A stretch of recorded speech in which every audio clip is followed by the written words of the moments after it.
Yo, what is going on, guys? Welcome back to the channel. It is Hart, and today I'll be breaking down the Thursday night football slates between the Bears and Commanders. $1,000,000 to first on DraftKings. So if you're new to the channel, hit that like button, subscribe, and turn on that notification bell. I'll be going player through player, giving my thoughts on who you guys should target, what values to look at, and what dart throws to go with as well. So once again, hit that like button, and I'll see you guys in the breakdown. Before I break down this Thursday night slate, just want to say follow me on Twitter, HartDFS. Now let's get into the slate breakdown. Obviously, Bears versus Commanders, super ugly game. Coming off of a Thursday night game where we had the Broncos and Colts, and it was just the most frustrating thing to ever watch. Now we get the Bears and Commanders. I mean, I don't think it can get any worse. It's going to be brutal. Brutal watching this game. But at the top, Carson Wentz, 10-6. If you're going to throw him in the captain spot, you're going to want to get to, I'd say, usually you want to get to at least, I'd say, 3 of his pass catchers in this game with two teams that are just terrible. The point total is at 39. Both teams struggle to score. So it's just going to be a very ugly game. But once again, if you're putting them in the captain spot, do think you want to run it back with at least 2 of his pass catchers. With Fields, I'd say you could run it back with 1, if not none, if you put him in the captain spot. He's a very mobile quarterback. Not throwing the ball a ton. 22 attempts is the most on the season. It's just very gross. Odds are, especially with how showdown slates have gone this season, it's going to be like a defensive captain with another defense in the flex, both kickers, and like 2 running backs that are going to win this slate. It's just going to be so gross. It's melting my brain. It's hard to even talk about how bad this slate's going to be and who we should look to, but we're going to have to do it because someone needs to win that $1 million to first place. It should be us, right? So, as I said, Wentz looks like an okay captain play. I think I'd rather get to Montgomery, who's going to be probably the most captain play on the slate, the highest owned, most rostered, most popular, and it's because he has the highest ceiling out of pretty much anyone. I mean, 10-4 for Monty, pretty solid. When you're going to hit that rushing upside, he is involved in the passing game as well. Commanders defense is give or take when it comes to the run game, so I think Monty's my favorite captain play. Looks pretty solid. If you don't put him as a captain, really do think you need him as a flex, because even if this game somehow or for some reason gets out of hand, they're going to rely on Monty to kind of bring him back, and he's a huge part of their offense. And he did play 72% of the snaps after coming off that injury, so his snaps are only going to go up. 10-4 for Monty looks solid. Justin Fields, as I mentioned, you can play him at a captain. Don't mind going there just because of his rushing upside. Running it 8 times a game, if not more, can get you a rushing touchdown as well. If it's one of those games where he goes for 2 rushing touchdowns, more of like a Hurts game, he's not going to throw the ball a ton, so he doesn't have the upside to get you 300+ yards passing or really a lot of passing touchdowns. So the rushing is what's going to benefit Justin Fields. So he does have that rushing upside to be an optimal captain. Don't think it's my favorite play to go to. I'd say he's like my 4th or 5th option, but definitely has it upside there. I do think you can run him as a single naked play in the flex. You don't even have to put any pass catchers with him, just because that's how bad the Bears' passing offense has been. Terry McLaurin looks okay at 9,000. Not seeing too many targets. Samuel is more of the volume target guy. Terry McLaurin's kind of more just like the big play wide receiver. Once again, Bears defense has been decent this year, surprisingly. So McLaurin looks okay going against this Bears defense. He hasn't really seen too many big games at all. Not really getting any touchdown opportunities. But yeah, okay captain play, solid flex play. 9,000 for him is pretty expensive. The running back room for Washington is super frustrating. Gibson saw 3 rushes. He was involved in the passing game. McKissick, they all split pretty much, let's go to them real fast. Week 5, 30% for Brian Robinson is his first game back. Do expect that number to go up with another week under his belt of practice in another game against the Bears. Do expect that to be closer to probably, let's say 35%, maybe 40. McKissick was 40, and Tony Robinson was 32. So it's just going to be a 3-headed monster. Very annoying because 1 or 2 of them can have a great game, and if you don't get them, and it's going to just ruin your lineup. But I think It's one of those things. I think everyone's going to fade Gibson, but because it's obviously it makes sense. He's not seeing the attempts. Snaps are going down every week. Brian Robinson's back. They prefer him. McKissick is more of the third down back for them as well. But it's one of those things. He was a solid running back.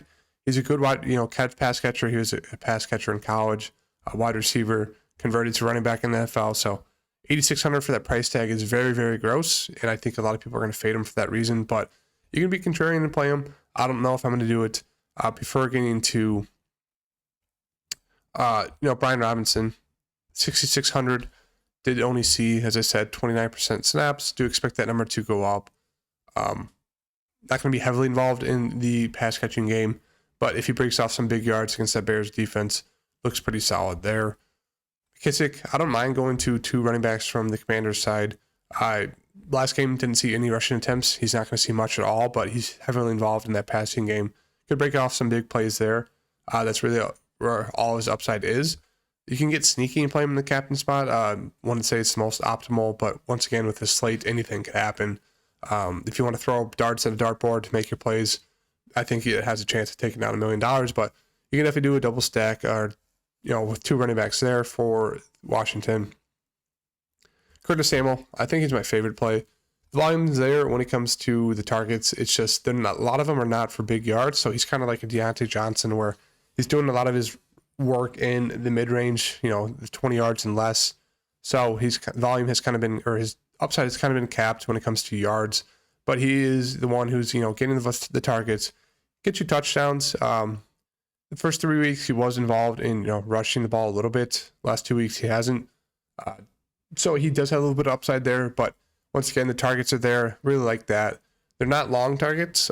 His ADOT's pretty low, but once again, the volume, really like that. He's going to be probably the most popular play on the slate besides Montgomery. So don't mind getting to him as captain or as a flex play.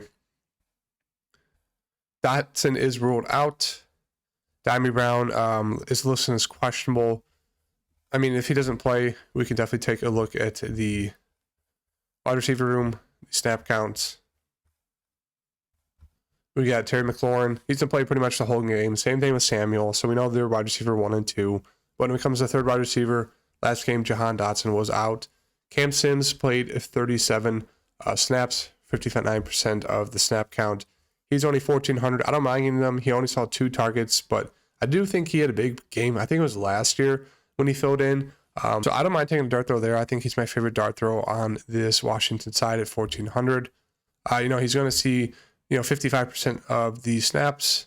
But once again, we'll have to keep an eye out on Diami Brown if he plays. But if he does, still expect Sims to be that third wide receiver. Diami Brown, probably see, I'd say the same, about 30% of the snaps. Had a huge game, but 5,000 for a guy who's only playing 30% snaps. He saw 4 targets, caught 2 of them for 105 yards, 2 touchdowns. A little bit of an outlier there, but I guess he does have some upside. But for 5,000 for a guy who's playing 32% of snaps is not something you want. I'd rather take a shot on Cam Sims, who wasn't involved, but he's playing 60% at 1,400. I think that's great value there. Logan Thomas did get ruled out, so John Bates looking like the clear tight end 1 for them this week. Played 59% of the snaps last week. Cole Turner, I guess, played 51 as well. So if you want to take a shot there on Cole Turner, you can. But John Bates is the one that saw all the volume. Turner's only 200.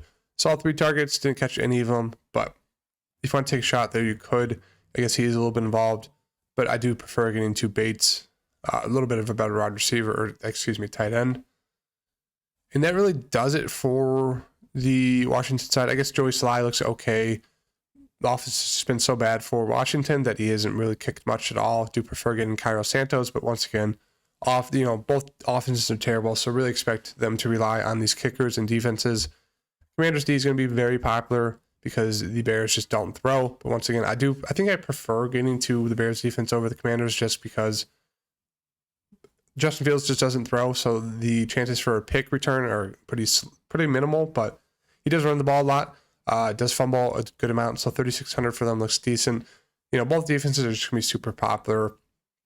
I always say don't play defenses, especially if they're going to be super high owned, but this is one of the few instances, games where it makes sense because just how bad both teams are. John Bates, 3,000, as I said, looks decent. That really does it for the Washington side. As I mentioned on the Chicago side, Monty, Fields, already talked about them. Mooney, 7,600. If you want to take a dart throw there, he could be an optimal captain play. He catches those long passes, long balls. The wide receivers get bonus points for reaching 100 plus yards on DraftKings. I think it's like 2 or 3 points. So, I mean, he has a chance. He catches long passes, 39, 56. He's just not getting the volume. 6 is pretty much the peak for him, especially with how minimal the Bears throw the ball. But once again, looks okay. Herbert, 6,200 for backup running back. Don't think you need to go there. Komet, 5,200 for him. He's just, he's been more involved the past 3 weeks, but not seeing a ton of volume. A lot of short throws. If you want to take a shot there, you can, but it just looks very gross. St. Brown and Pettis are splitting that third wide receiver role for the Bears. 4,800 for St. Brown looks okay. Pettis, 1,800. I think I'd rather take a shot on him for the cheaper price tag, but both are playing about 60% of those snaps. I'd rather get to Cairo Santos, to be honest. 4,400. He's been pretty solid for the Bears. Does have that fancy put, mid-teens fantasy output range for him. Going to be super popular, as I mentioned. Bears defense going to be super popular going against Carson Wentz. Velas Jones played 3 snaps. One of them was for a red zone touch where he ran end around, got a touchdown. Do expect his number of snaps to go up. But once again, that was his first game. I don't expect more than 10 snaps, maybe 15 at most for him. But at 2,600, don't think it's worth it. Pettis, I mentioned, rather take a shot on him than St. Brown, but both look like okay options. It's just the Bears don't pass a ton, so don't like him much. Ryan Griffin, don't think he'd get there. Smith Marset did play a decent amount of snaps, saw a red zone touch or target as well, but 2 targets overall, caught 1 for 15 yards. Obviously, he got stripped, so maybe he won't play at all. Nikhil